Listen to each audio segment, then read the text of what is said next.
आदत में आ गईलू ए जान हो, नजरिया से कर गईलू नुकसान हो।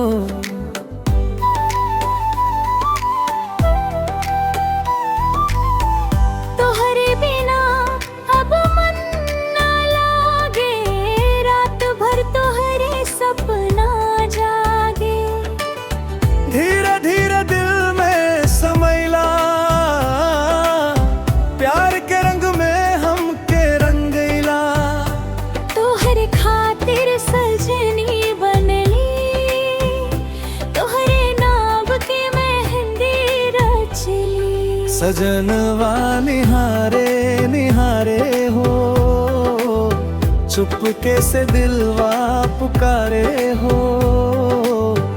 तोहरे बिना ना चैन पाई, रात भर आँखें जागे हो।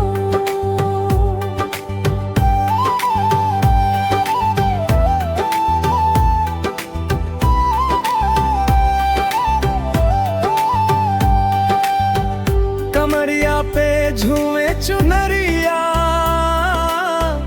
चांद जैसन लागे सुरतिया।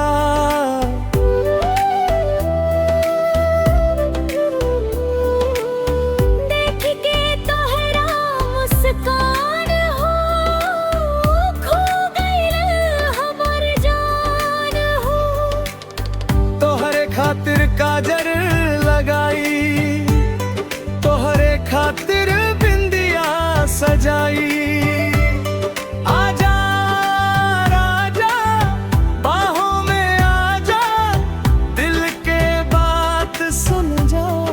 सजनवा निहारे निहारे हो, चुपके से दिलवा पुकारे हो।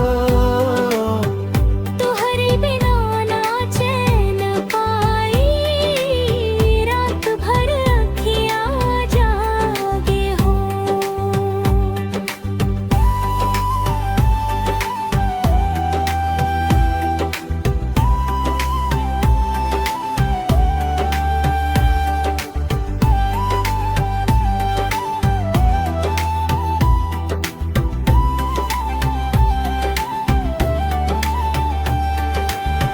प्यार के डोरी बंध गइल बा,